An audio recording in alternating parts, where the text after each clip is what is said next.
At 200 feet above the brush line, the Blackhawk held steady, rotors thudding in tight rhythm against the heavy night. The blades churned slow and deliberate, each cycle pressing down through the heat-soaked air of the Horn of Africa. Inside, a SEAL team crouched in silence, gear checked twice, eyes fixed forward.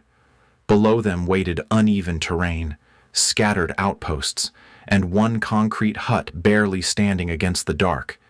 Inside that hut, bound and blindfolded, the hostage hadn't moved in hours. No sound, no light, just the soft rustle of rope on concrete and the faint buzz of a single bulb dying out over his head. 6 miles up, the sky curved black and quiet.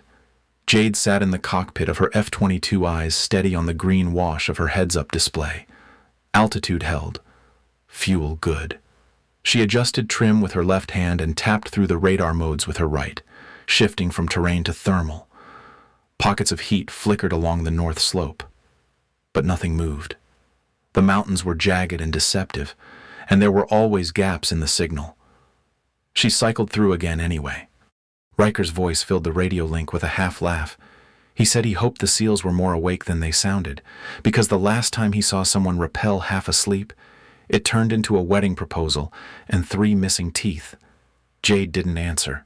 She slid 2 fingers along her side console and brought up wind drift numbers, then called out crosswinds at 100.0 degrees and rising.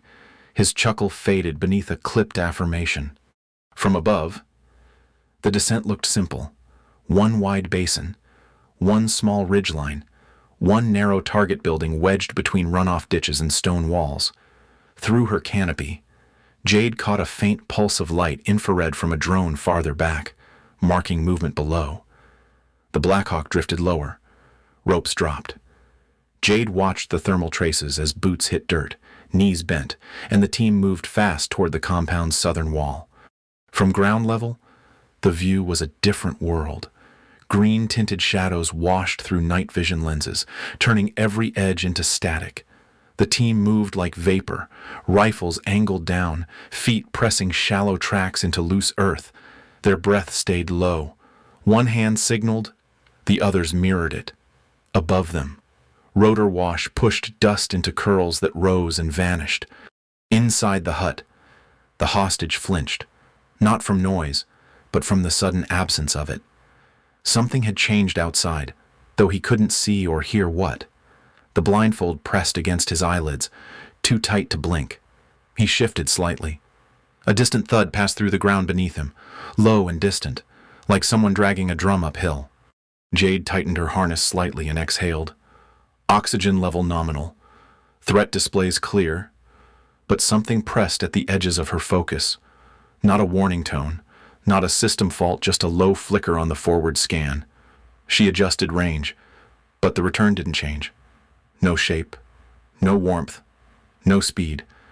Just one cold signature half buried near the top of the northern ridge. Old radar systems had gaps, and old launchers knew how to hide. She adjusted again. Still there. On the ground, the SEAL team moved along the wall, one man climbing to take rooftop position. Through his night vision scope, the building glowed faint and even. No guards, no signs of movement. That made it worse. One of them whispered to another. A single phrase embedded in a breath. Too easy. The rooftop overwatch shifted left and paused. He looked toward the east, back the way they came, and caught a glint in the sky. Not moonlight, not stars. Something reflective, distant, and wrong. Jade didn't speak, but her right hand hovered over the throttle. She cross-checked the signature again. Still no motion, still no heat. But old Soviet-era systems didn't run hot. And the way the signal stayed just below threshold reminded her of a story from a deployment over a decade ago. That one ended with 2 birds down and a Blackhawk surrounded on all sides by militia. She had studied that after action report. Read it twice. She knew the terrain where it happened. Not far from here. The SEALs hit the door with precision. One pressed the breach charge. Another held cover. On her display, Jade watched a muted bloom of heat ripple out, then flatten. Still no enemy movement, still no audible alarms, but the cold flicker on the ridge remained.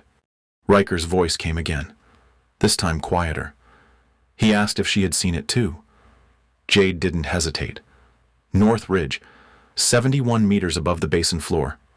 Confirm cold return with stable signature. Likely hidden launcher.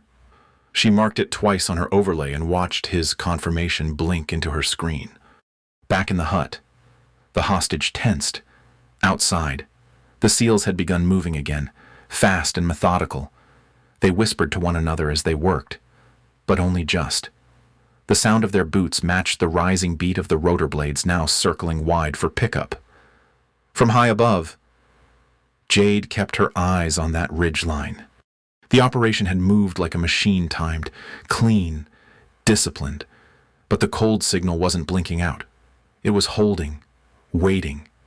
The green glow of her heads-up display felt sharper now, casting faint light across her helmet and cheek.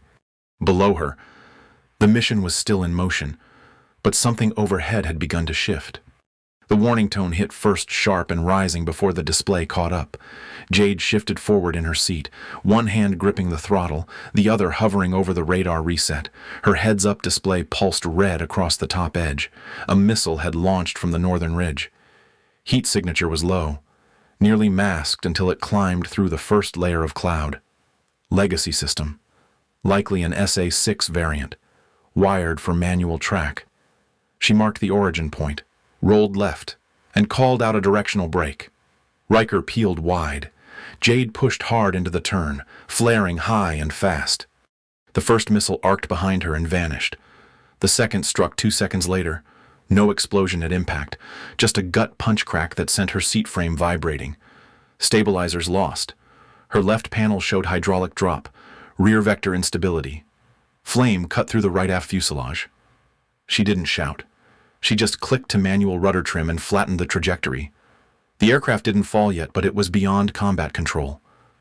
She guided it into a shallow descent away from the basin, pushing toward the eastern ridge where enemy presence thinned. The controls fought back with every movement. The fire spread fast, a ribbon of bright light curling over her shoulder. Oxygen levels dropped. She switched tanks, rechecked her mask seal. The smoke filled the lower edge of the cockpit. Through the haze, her display flickered. Radar was gone. Heat sensors overloaded. Munsi. Jade's pulse remained level. She called one last position, confirmed her angle, and broadcast a single sentence. She was ejecting east of grid Alpha 6 and staying out of their sky. The seat punched her clear a moment later.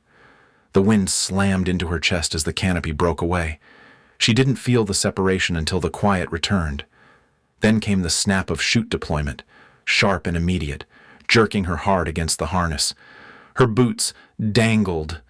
Below, the brush blurred into a dark wave. The aircraft vanished into black smoke and flame somewhere behind her. She didn't look. Far below, one SEAL paused on the rooftop. His night vision scope caught the flare of the ejection. A faint stream of white tracked across the upper corner of the lens, then bloomed into a soft, round-shaped parachute deployed, falling east. He said nothing, just tapped the shoulder of the operator beside him and pointed to the sky. They both saw it. One blinked to confirm range. The other adjusted his vector for movement. Inside the hut, the hostage lay still, breathing hard now, face slick with sweat under the blindfold. He had no idea what had shifted, but he could feel it in the floor. The energy had changed, not tension direction. The SEAL beside him knelt and checked bindings. Then the call came across the radio, low and clipped. Air Force pilot down. Confirmed ejection. Coordinates en route. The team lead turned toward the door, his jaw locked tight. They had the hostage in hand, and extraction was 2 minutes out, but the air had changed, and the priorities with it. He radioed for Black Hawk timing and got a new message instead. Pilot recovery now took priority. Hostage hold at safe point. All remaining assets redirected. He didn't argue. He just nodded once and split the team. 2 to hold position with the hostage, 4 to reroute toward the pilot's projected landing zone. They moved without complaint. Boots scraped against the floor, friction lost in the sound of the distant rotor loop. The rhythm of the mission had broken. Now came the pivot. Back in the sky. The flames had marked Jade's trajectory too well. She drifted lower with each second, wind tugging against her harness. The ground below was rugged, more ravines than flatland. She spotted a gap in the foliage, adjusted her grip, and prepared for impact. Her left shoulder took the worst of it. She rolled once, then twice, cutting the lines fast and low. Dust filled her mouth. She pushed herself upright, breath short, arm trembling. Her helmet was gone. Her gloves were still clipped. She reached for her beacon and pressed the low band transmitter once. It would ping every 5 minutes. Nothing more. Riker's voice cracked through to the remaining Raptors. No more air passes, no more top cover. The sky was contested. Legacy threats now active. Jade was confirmed down, but alive. Her last call had been clean. No panic, just precise data. She hadn't crashed. She had steered clear. The gunship that tried to support from the south bank was repelled by another radar signal lighting up just over the ridge. The pilot called abort. Surface threats too concentrated. No air entry below 5,000 feet. The mission was now purely ground-based. The SEAL team moved fast, through underbrush, across loose rock, trading silence for momentum. Every one of them had heard her voice before she ejected. Clear, steady, exact. She hadn't bought them time. She'd spent her own. As Jade crouched beneath a leaning tree, adjusting pressure against her bleeding forearm, she didn't look back toward the crash plume. She kept her ears tuned for footfall. The rotors were gone now. No turbine thrum, no engine howl, just the brush moving in the dark. Somewhere behind it, she knew someone was already rerouting. Not because she called for help, because they knew she made the choice they weren't trained to make. The mission hadn't failed. It had changed. The chute was buried now. Dragged under a thicket of brush and pinned beneath loose branches, Jade snapped off with one arm. The terrain dipped low into a ravine and widened just enough to offer shallow cover. Her boots sank into loose roots, damp from evening heat, still trapped under the tree line. She'd landed 2 ridges east of the strike zone, out of line of sight but far from safe. Her arm throbbed from the ejection, skin scraped raw and crusted with fine red dust. She didn't focus on the pain. She reached for her beacon, clicked the low band transmitter, and left it to pulse. Once every 5 minutes. That was all. The night was quiet, but not empty. She could hear distant engines winding low, tires pressing slowly against rock and scrub. The enemy had seen the parachute arc, or at least the glow it left before she pulled it down. They were moving now. Flashlights cut through the ravine below her in erratic motions. One beam traced a path just feet from her position, catching on a tangle of wire grass and bouncing away. She pressed herself flatter to the dirt. Her flight harness dug into her ribs. She didn't blink. The foliage here was thick with humidity. Leaves clung to the back of her neck, sweat slicking her braid against the side of her face. She smeared mud across her exposed skin, dulling any thermal readout. No heat signature, no silhouette. Just a shape against the ground. One that didn't move, didn't rise. It took less energy to vanish than to run. Somewhere west. The SEALs had shifted course. Their radios remained cold, but their movement told the story. One of them marked her last ping on a wrist pad, relayed the vector by hand signal. The group broke from formation and adjusted silently. No running. Just precise, bounding movements between cover points. They moved like ghosts, trained to draw no more breath than necessary. The further they pushed from their original corridor, the less support they could count on. Still, they advanced. Jade repositioned. Her left side ached from the shoulder down, but her legs held steady. She moved slow, keeping one foot behind the other, letting the terrain guide her. Roots and stones rolled underfoot, but she never broke stride. Ahead, the ground rose into a saddle-shaped ridge. The shadows there were deeper. She needed higher elevation and line of sight. That meant climbing. The gunship hadn't made it far. It tried to pivot north along the basin rim, low and fast, but radar lit it up before it reached the center line. The crew pulled back, outpaced the lock, and cleared the zone. No second attempt would follow. With no fixed air support available and radar threats still active, the mission on the ground moved without a sky. Everything now depended on feet, on timing, on what could be seen through scopes and night vision lenses. Flashlights passed again. The beams flicked across dry branches, upturned soil, and wind-bent grass. One held steady for a moment too long, just at the edge of the ridge where Jade had crawled through moments before. Then it moved on. She waited, counted 30 seconds, then crawled another 5 feet and stopped again. The quiet became its own kind of pressure. Every movement felt amplified. Her breath, even when silent, seemed too much. She shifted to breathe through her mouth, soft and shallow. The SEALs continued their climb toward her projected landing point. One of them paused to scan the terrain through green-filtered goggles. Nothing clear, just slopes and brush, but the pattern of movement flattened branches. Disturbed soil marked her passage like a thread. They picked it up and pressed on. No words, just progress. Every pause was calculated, every motion covered by another. Jade reached the top of the ridge and stopped behind a low outcrop. From there, she could see faint orange light on the horizon residual from the aircraft wreck. It was far enough not to draw attention, but close enough to mark the direction she had steered before ejecting. That fire was no longer hers. It had done its job. Now, she had to do hers. Her uniform was streaked with sweat and dust, and the mud caked across her face had begun to dry in patches. She flexed her fingers, pulled one glove loose, and let it hang from her belt. A sharp cramp hit her lower back, but she didn't shift. Stillness, for now, was stronger than motion. She tapped the beacon again, sending another 5-minute pulse into the void. Somewhere, someone would catch it, if they were close enough.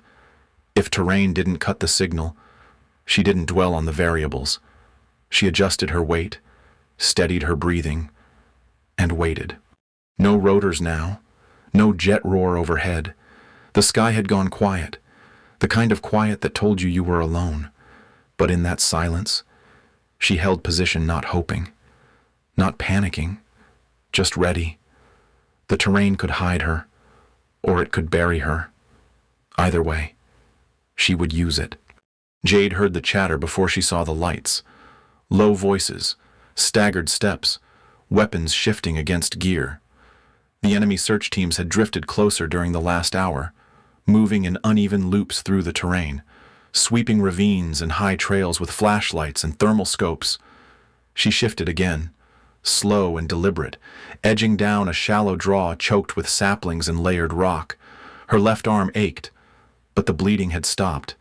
Her focus narrowed to terrain features cover. Sound barriers. Soft ground that wouldn't snap beneath her boots. The beacon had pulsed twice since she landed. That gave the SEALs a general line, but not a fix. Too many angles, too much ground. She knew enough to stay mobile, but not so much that she broke the rhythm of their approach. Stay close to cover. Move with the tree lines. Leave just enough behind for someone trained to see. A scuffed root. A streak of blood wiped from a stone. A single broken fern bent in the direction she'd gone. Far behind her, the SEAL element tasked with diversion made their push along the lower ridgeline. A staggered movement, full of deliberate noise.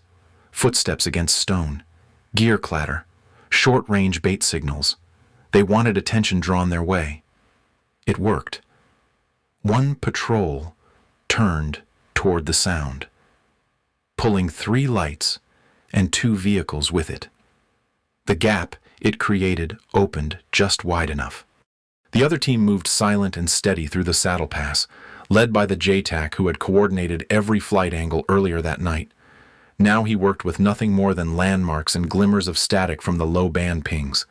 No air support, no satellite relay, just bodies moving through brush, eyes behind scopes, fingers signaling in brief flashes of infrared strobes too faint for naked eyes to register. Each flick of light was a word, each gesture a phrase. Jade crouched behind a hollow tree, breathing through her mouth to stay quiet.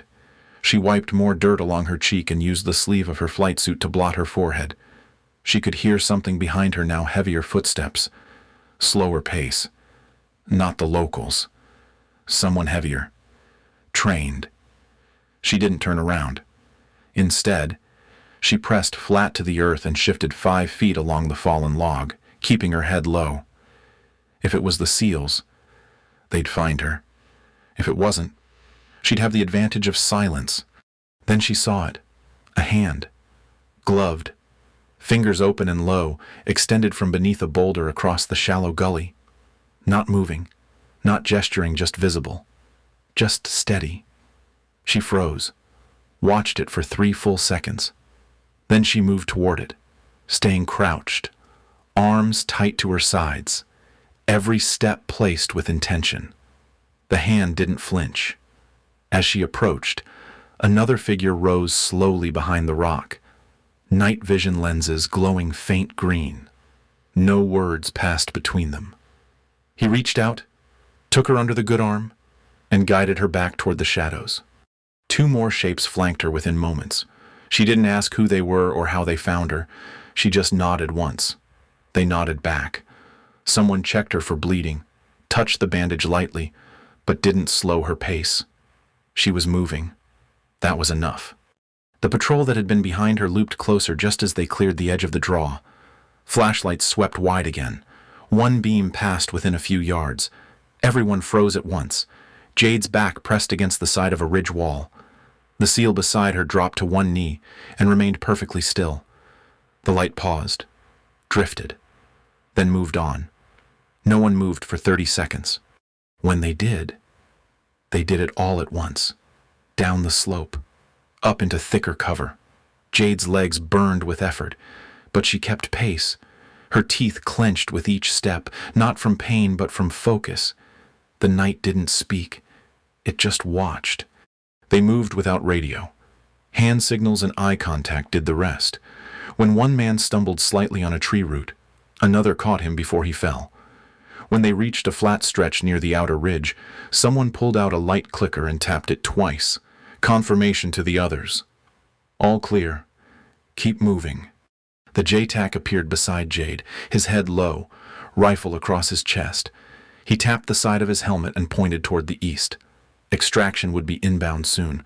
No air support until final signal. For now, they needed elevation and distance. The 4 of them moved as one. Jade didn't speak. She didn't need to. Every glance, every shift of her weight, every nod she gave to the man guiding her was understood. They knew how she had moved. She hadn't run or panicked. She had kept her pace tight and her trail readable. She had made herself easier to reach. Not harder. That was what mattered now. Behind them, the sounds of the enemy faded into the background again. Scattered footfalls, broken radio static, confusion and guesses, but not pursuit. Ahead, rising between the ridge trees, came the distant thump of a rotor blade. Not close, not yet, but enough to remind them they were no longer alone. The ridge was slick with dust and sweat, the slope carved into uneven ruts by runoff and foot traffic. Mud clung to boots, weighing down every step. Ahead, the exfiltration point shimmered through a haze of smoke and heat rising from scrubs set ablaze by stray flares. Jade moved with the rest of them, her body screaming with each uphill lurch. But she didn't falter. She had one hand locked around the shoulder strap of a SEAL struggling with a leg wound, helping to keep him upright. His weight dragged uneven against her side, but she didn't ease off. They weren't slowing for pain. Timing was everything. Behind them, the sound of gunfire crackled off stone. Short bursts, scattered, not yet coordinated. The enemy was trying to encircle from the west ridge, but the JTAC had already mapped their arc and called in a counter. A supporting aircraft cut low over the eastern spine of the valley, engines roaring like a freight train. The sky peeled open with a hard scream of afterburners as the fighter released a trail of chaff and angled its nose toward the ground. The sonic pressure forced heads down and sent the hillside vibrating underfoot. It was enough. Not a strike. Not a miracle. Just noise and presence. The kind that scattered formations and shook loose nerves. Jade didn't look up. She kept moving. Shoulder locked tight under the injured SEAL's weight, rifle slung low across her back. Dirt smeared the side of her face. Her flight harness was torn across the chest. The bandage on her forearm had bled through. But the color had dulled to brown. Her breath came shallow now, not from fear but exertion. Her boots slipped once on the loose rock, and the man beside her staggered. Another SEAL grabbed his opposite arm and the three of them pressed on, barely pausing. The JTAC shouted a marker code, and the Black Hawk's response came fast and deep. The rotors thudded in the distance, growing louder with every second. The sound wasn't just noise now, it was measured, rhythmic, the beating heart of extraction. As the bird cleared the tree line and dropped into hover, the downwash whipped dust and shredded leaves into the air. The sandstorm blurred vision and dried every breath. There would be no landing, just one short window, blades chopping the air 30 feet above the rock. The first group reached the zone and loaded without pause. One man jumped. Another was hauled up by two more. No hesitation. The crew chief leaned out, waving and grabbing, boots planted wide in the cabin door. Every second bled risk. Every action had to count. No one moved alone. Jade and the others cleared the ridge's edge. The second wounded operator had gone quiet, nearly unconscious, but still breathing. A SEAL tossed his weapon forward, turned, and lifted the man from under his arms. Jade took the legs. The climb into the wind was brutal. 10 yards. Then 5. The downwash hit harder with every step, pushing them sideways. One more push. They reached the edge of the lift zone and passed the injured up into waiting hands.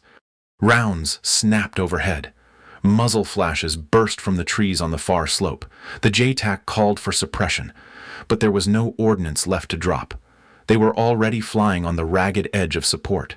The Black Hawk drifted back half a meter under the gust. Time was closing. Jade felt someone push her forward. Another SEAL dropped behind her and fired a short burst back toward the tree line. Shell casings bounced off the stone. She crouched and moved fast toward the open crew door, legs burning, shoulder numb. A hand reached down, gloved, steady, no shouting, just there. She grabbed it, locked her grip, and was pulled hard into the bird. Her boots hit the skid and slipped. But the arm didn't let go.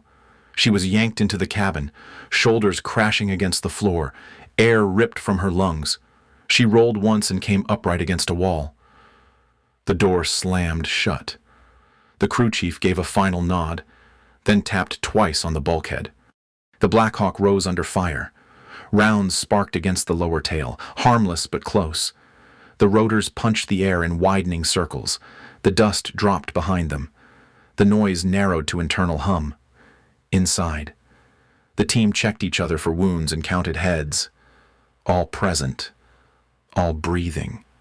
Jade sat on the floor between packs and boots, her hands covered in dried blood, one glove missing. She didn't speak. A SEAL across from her gave a half smile, then leaned back, exhaling through his teeth. No celebration, just relief. As the bird banked left and rose above the smoke, the horizon tilted slightly. Below, the ridge flickered once in the light of burning brush. The mission was still active, but this part, the part that should have failed, was done. The deck was quiet under her boots. Each step came slower than the one before, but not because of pain. Jade moved like someone who had kept going too long and didn't trust stillness yet. One arm hung in a sling across her chest. The fabric of her flight suit creased and streaked with salt and dust. Her other hand carried a paper cup of coffee she hadn't touched, the warmth fading slowly through her fingers. The ship rolled gently beneath her, just enough to remind her she was finally above water and away from smoke. Early light broke over the sea in thin lines, soft against the railing and the scuffed metal of the deck. Below and behind her, voices murmured through the open doors of the debriefing room. The SEALs had gone in one group at a time. Their gear was already packed and stowed, their weapons cleaned. Someone laughed softly inside, more breath than sound, followed by the scrape of a chair and the shuffle of boots. The hostage was safe, fed, bandaged, sitting upright with his hands still shaking as he answered questions. That part of the mission had been completed, reshuffled in priority, but still intact. Jade didn't go in. She didn't need to. She stood near the forward rail and looked out toward the horizon, watching the light draw its line wider across the ocean. Her boots were muddy near the sole edges, dried and flaked around the toes. Her face was streaked where someone had wiped away blood with a medic's cloth, and a strip of tape ran from her jawline to the curve of her neck. Nothing looked clean, but none of it needed to. She was here, upright, breathing. The green glow of her heads-up display still lingered behind her eyes. That soft field of data and threat icons, perfectly silent until the missile warning cut through it. She remembered the sharp contrast between firelight and grid lines, the way the cockpit dimmed right before the second impact, and how the ridge looked too close until she banked away. That decision had changed everything, not just for her, but for all of them. She didn't remember fear, only numbers. Elevation, wind shear, angle. Her final call had been measured, not desperate. She turned slightly as a figure approached Air Force uniform, calm posture, carrying something closed in one hand. He offered it to her without comment. She took it.